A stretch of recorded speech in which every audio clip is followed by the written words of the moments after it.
Assalamualaikum warahmatullahi wabarakatuh. Saya Tommy dengan NIM 18027105. Jurusan Seni Rupa, Program Studi Desain Komunikasi Visual. Baiklah, pada kesempatan kali ini saya akan menyampaikan materi tentang paragraf. Baiklah, masuk ke pembahasan yang pertama yaitu hakikat paragraf. Paragraf adalah seperangkat kalimat yang tersusun secara logis sistematis guna membicarakan satu pokok pikiran dari Ghani 1999. Senada dengan itu, Taringan pada tahun 1998 menyatakan bahwa paragraf adalah kesatuan ekspresi yang terdiri atas seperangkat kalimat yang digunakan oleh pengarang sebagai alat untuk menyatakan dan menyampaikan jalan pikirannya kepada pembaca. Selanjutnya, paragraf menurut Parera pada tahun 1987 adalah satu model karangan yang terkecil. Jadi, dapat disimpulkan bahwa paragraf itu merupakan kumpulan atau gabungan dari beberapa kalimat yang membentuk satu pokok pikiran. Sebuah paragraf terdiri dari satu kalimat utama dan beberapa kalimat penjelas yang saling berhubungan dan untuk membentuk satu pokok pikiran. Jadi, sebuah paragraf bukan terdiri dari satu kalimat saja, tetapi terdiri dari beberapa kalimat. Baiklah, masuk ke pembahasan yang kedua yaitu syarat paragraf. Syarat paragraf terdiri dari 4 yaitu yang pertama kesatuan, di mana kesatuan dalam paragraf berhubungan dengan pengembangan kalimat topik. Kalimat topik yang akan dikembangkan dapat diletakkan pada awal paragraf, awal dan akhir paragraf. Kalimat topik yang terdapat di awal paragraf disebut juga dengan paragraf deduktif. Kalimat topik yang berada di akhir paragraf disebut juga dengan paragraf induktif. Paragraf ini mula-mula dikemukakan dengan fakta-fakta, uraian, penjelasan, dan contoh. Paragraf yang kalimat topiknya terdapat pada kalimat pertama dan kalimat akhir disebut juga dengan deduktif induktif. Pada dasarnya, kalimat ini hanya menggunakan satu gagasan saja, namun kalimat topiknya diletakkan di awal dan di akhir paragraf. Yang kedua yaitu koherensi dan penyatuan.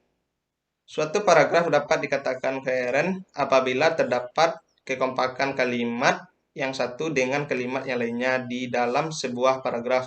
Menurut Semi pada tahun 1990, paragraf yang koheren dapat diperoleh dengan cara sebagai berikut. Yang pertama, ide disusun dengan satu pola susunan yang tepat dan tertib. Yang kedua, kalimat-kalimat disusun dalam pola dan kaidah kebahasaan yang teratur. Artinya, penyatuan paragraf ini bukan saja bermaksud menyatakan hubungan antara kalimat dengan kalimat, melainkan untuk menunjukkan kejelasan hubungan itu. Kejelasan hubungan itu dapat dicapai dengan menggunakan kata transisi, kata ganti, repetisi, dan penggunaan struktur paralel. Yang ketiga, kecukupan pengembangan. Panjang sebuah paragraf ditentukan oleh keluasan topik paragraf itu sendiri.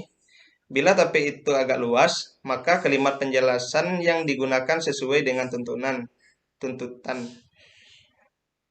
Menulis paragraf, jangan terlalu banyak menggunakan kalimat penjelas, digunakan karena akan menimbulkan kemubaziran, dan jangan pula terlalu sedikit karena akan muncul suatu penyampaian ide atau gagasan yang kurang jelas. Dengan kata lain, paragraf tersebut belum kembang secara memadai menurut Semi 1990. Dan yang keempat, susunan yang terpola. Menurut Semi pada tahun 1990 ada 3 susunan kronologis, susunan ruang, dan susunan logis.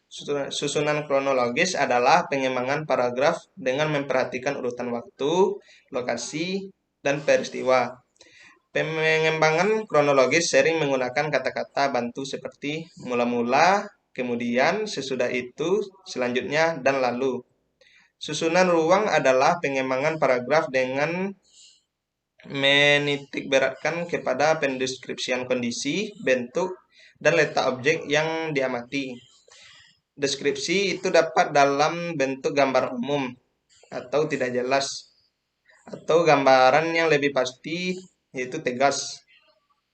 Susunan logis adalah gagasan berdasarkan urutan semestinya, mendahulukan apa yang patut dahulu dan mengemudiankan apa yang patut kemudian. Susunan logis ini terdiri beberapa pola seperti definisi, klarifikasi, perbandingan, pertentangan, pemberian contoh, pemberian alasan, dan analisis sebab akibat. Jadi, sebuah paragraf harus memiliki susunan terpola agar tidak rancu maksud yang dikemukakan dalam paragraf.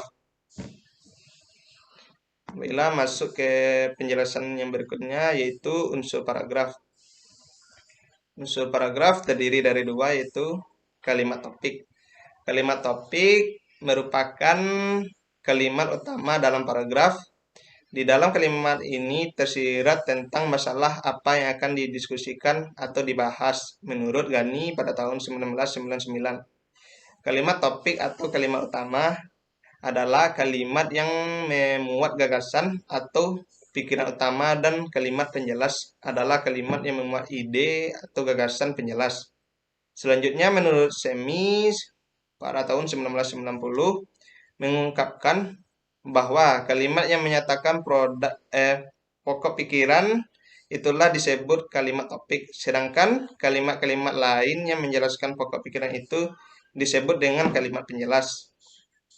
Kemudian kalimat pengembang. Salah satu kalimat dalam paragraf merupakan kalimat topik, selebihnya merupakan kalimat pengembang yang berfungsi memperluas keterangan, memperjelas, menganalisis, atau menerangkan kalimat topik. Baiklah, masuk ke penjelasan berikutnya, yaitu jenis paragraf. Jenis paragraf terdiri atas 4, yaitu yang pertama berdasarkan kelengkapannya. Terbagi atas paragraf sederhana dan paragraf sempurna. Paragraf sederhana yaitu adalah paragraf yang terdiri dari kumpulan satu atau dua kalimat yang membentuk satu kesatuan. Paragraf ini hanya berisi pengantar suatu topik bahasan, penutup topik bahasan, dan peralihan topik pembahasan dalam buku atau karangan ilmiah. Paragraf sederhana biasanya berisi pengantar atau pembuka, suatu topik bahasan atau kalimat yang berisi penghubung atau peralihan topik bahasan atau penutup topik bahasan. Paragraf sempurna yaitu adalah paragraf yang terdiri dari beberapa kalimat. Biasanya kalimat dalam paragraf sempurna terdiri dari topik bahasa paragraf, sedangkan beberapa kalimat lainnya menjelaskan topik bahasan paragraf. Paragraf sempurna berisi satu topik bahasan, sedangkan kalimat yang lain berfungsi sebagai kalimat pengembang. Yang kedua, berdasarkan posisi kalimat topik yang terbagi atas 4 macam, yaitu yang pertama, paragraf deduktif. Bila kalimat pokok ditempatkan pada bagian awal paragraf, akan terbentuk paragraf yang bersifat deduktif, yaitu cara penguraian yang menyajikan pokok permasalahan lebih dahulu, lalu menyusul uraian yang terinci mengenai permasalahan atau gagasan paragraf, atau urutan umum ke yang khusus. Yang kedua, paragraf induktif. Bila kalimat pokok ditempatkan pada akhir paragraf, akan terbentuk paragraf induktif.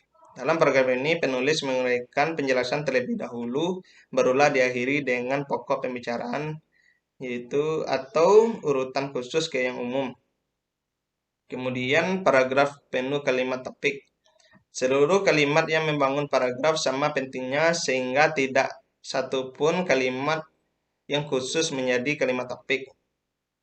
Kondisi demikian itu bisa terjadi akibat sulitnya menentukan kalimat topik karena kalimat yang satu dengan yang lainnya sama-sama penting. Kemudian paragraf deduktif, induktif. Bila kalimat pokok ditempatkan pada bagian awal dan akhir paragraf, maka akan terbentuklah paragraf campuran kalimat pada akhirnya. Paragraf bersifat mengulang atau menegaskan kembali gagasan utama yang terdapat pada awal paragraf. Kemudian yang ketiga, berdasarkan fungsi paragraf. Terbagi atas tiga, yaitu paragraf pembuka. Paragraf pembuka berfungsi mengutarakan satu aspek pokok pembicaraan dalam karangan. Sebagai awal sebuah karangan, paragraf pembuka harus mampu menjalankan fungsinya, yaitu yang pertama mengantar pokok pembicaraan, yang kedua menarik minat dan perhatian pembaca, dan yang ketiga menyiapkan pikiran pembaca untuk mendapatkan gambar umum tentang isi karangan. Kemudian yang kedua yaitu paragraf pengembang. Paragraf ini mengembangkan pokok pembicaraan suatu karangan yang sebelumnya telah dirumuskan di dalam paragraf pembuka. Contoh-contoh ilustrasi, inti permasalahan dan uraian pembahasan adalah isi sebuah paragraf pengembang. Kemudian terakhir yaitu paragraf penutup. Paragraf penutup berisi simpulan bagian karangan, subbab, bab, atau simpulan seluruh karangan. Paragraf ini sering merupakan pernyataan kembali maksud penulis agar lebih jelas. Kemudian yang keempat, berdasarkan teknik pemaparan paragraf.